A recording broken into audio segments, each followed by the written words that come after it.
안녕하십니까? 오늘 하루도 하나님의 말씀 가운데서 참된 평안을 누리며 우리 주님과 동행하시는 복된 하루가 되시기를 간절히 기도합니다. 오늘 우리가 함께 나눌 말씀은 역대하 33장 12절과 13절에 있는 말씀입니다. 므낫세는 환난 가운데서 주 그의 하나님께 은혜를 구하고 그의 조상들의 하나님 앞에서 크게 겸손해져서 하나님께 기도하였다. 하나님께서 그의 기도를 받으시고 그의 간구를 들으셔서 그를 예루살렘 왕궁으로 돌아오게 하시니 그제서야 므낫세는 주님만이 하나님이심을 알았다. 오늘 우리가 읽은 역대하 32장과 33장의 말씀은 히스기야와 므낫세의 이야기가 기록되어 있습니다.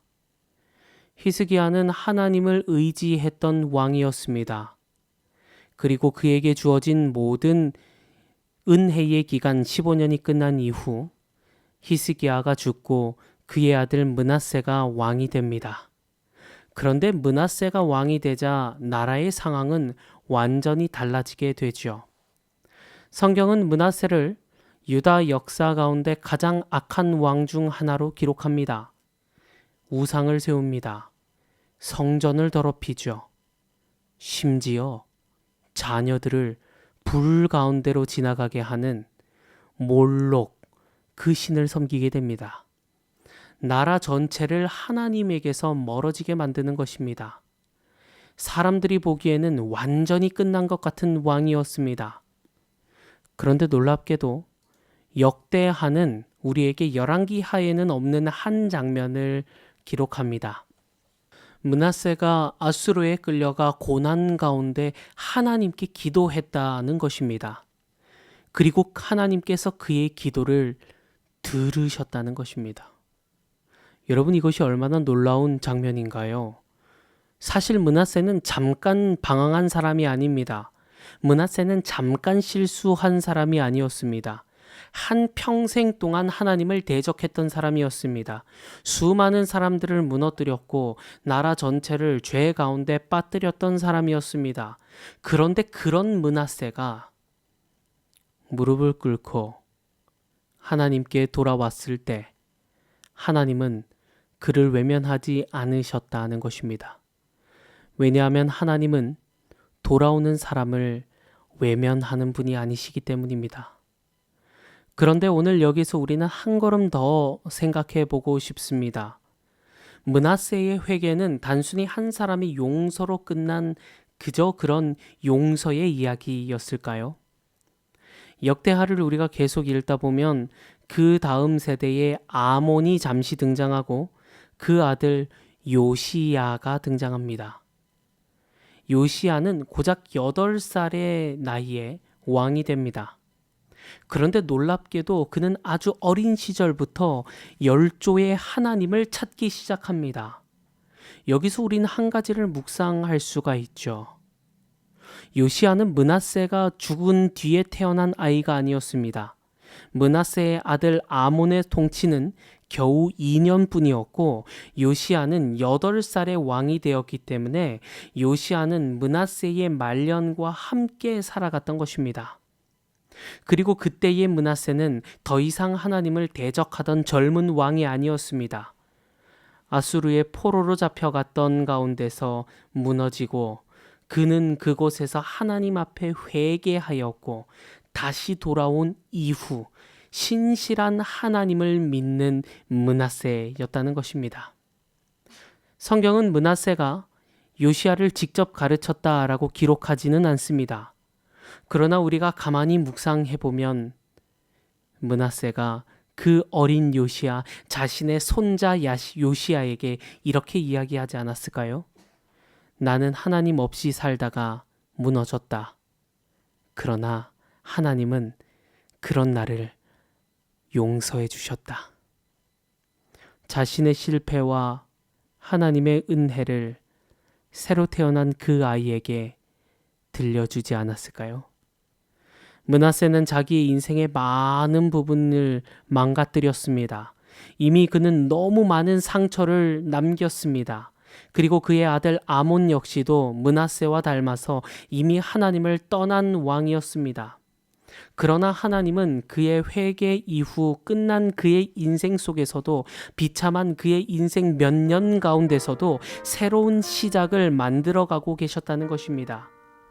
그리고 그 다음 세대 속에서 요시야라는 믿음의 사람을 다시 일으켜 세워주신 것입니다. 이것이 바로 은혜입니다. 우리는 종종 생각하죠. 이미 너무 늦었다. 이미 내가 너무 망쳤다. 이제는 돌이킬 수 없다. 그런데 하나님은 끝난 상황에서도, 그 끝난 자리에서도 다시 시작하시는 분이라는 것입니다. 회개는 단순히 죄를 용서받는 사건만을 뜻하지 않습니다. 흐름이 바뀌는 사건이죠. 다음 세대가 다시 하나님께 돌아오기 시작하는 사건입니다. 예수님의 십자가는 실패한 인생을 정죄로 끝내지 않으셨다는 것입니다. 생각해 보십시오. 베드로도 무너졌습니다. 사도 바울도 사울 때에 교회를 핍박했습니다. 마가도 그 선교 여행 중간에 포기하고 떠나갔습니다. 그런데 예수님은 그들의 실패를 그대로 실패로 끝내지 않으셨다는 것입니다. 오히려 그들의 그 이후, 회개한 이후를 다시 써내려 가신 것입니다. 이것이 바로 복음이 아닐까요? 하나님은 우리의 과거보다 크신 분이시기 때문입니다. 회개하고 돌아오는 사람의 미래를 다시 세우시는 분이시기 때문입니다. 사랑하는 성도 여러분, 혹시 우리 가운데서도 이미 늦었다고 생각하는 부분들이 있습니까? 이미 너무 무너졌다라고 생각하는 부분들이 있습니까? 이미 돌이킬 수 없다고 생각하는 삶의 자리가 있으십니까? 오늘 하나님은 므낫세의 이야기를 통해 우리에게 말씀하십니다. 돌아오기만 하여라. 하나님은 그 돌아오는 사람을 정죄하지 않으시고 외면하지 않으십니다. 그리고 그 회개를 통하여 새로운 시작을 만들어 가시는 것입니다. 오늘 하루 우리의 삶이 절망을 붙드는 삶이 아니라 다시 하나님께로 돌아오는 삶이 되시기를 간절히 바랍니다. 십자가 앞에서 다시 은혜를 붙들고 우리 이후의 삶과 다음 세대까지 하나님께 모두 맡기는 우리 모두가 되시기를 우리 구주 예수님 그 이름으로 간절히 기도합니다. 하나님, 우리 아버지, 우리가 아무리 멀리 떠나고 무너졌을지라도 돌아오는 자를 끝까지 받아주시는 우리 하나님의 은혜에 감사드립니다.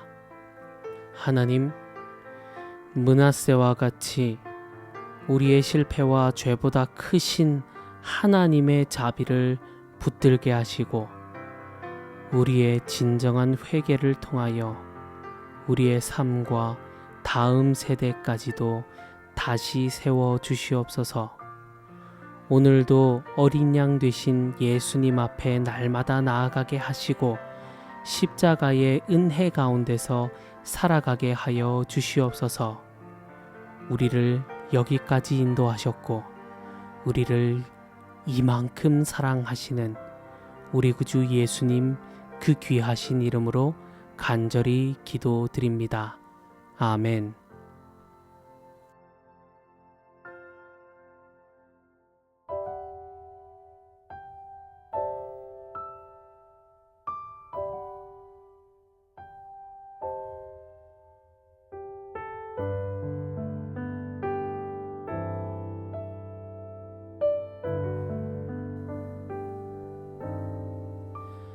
당신이 지쳐서 기도할 수 없고 눈물이 빗물처럼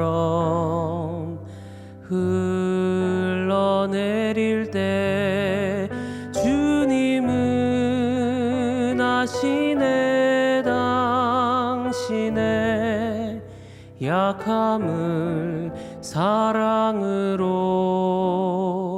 돌봐주시네.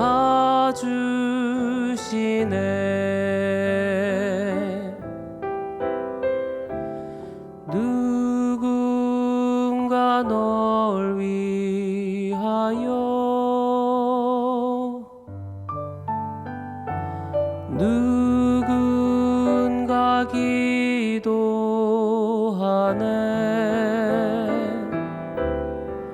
내가 홀로 외로워서 마음이 무너질 때 누군가 널 위해 기도하네.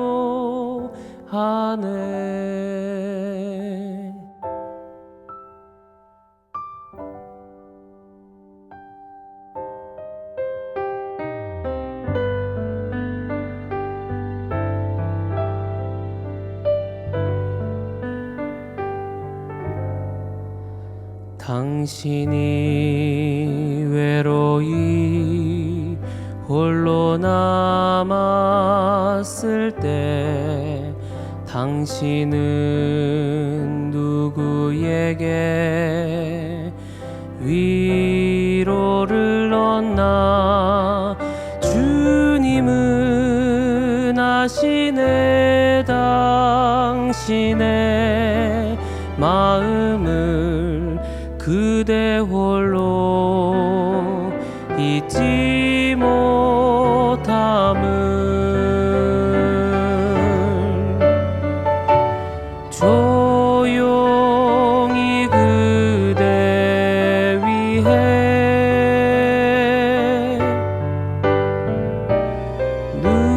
누군가 기도하네.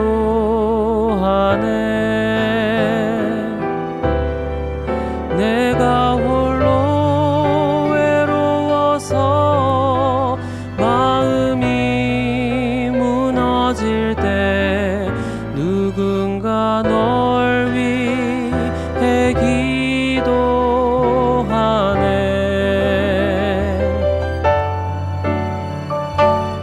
누군가 널 위하여,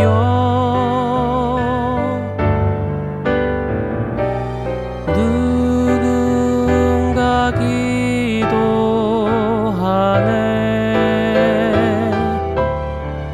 내가 홀로 외로워서 마음이 무너질 때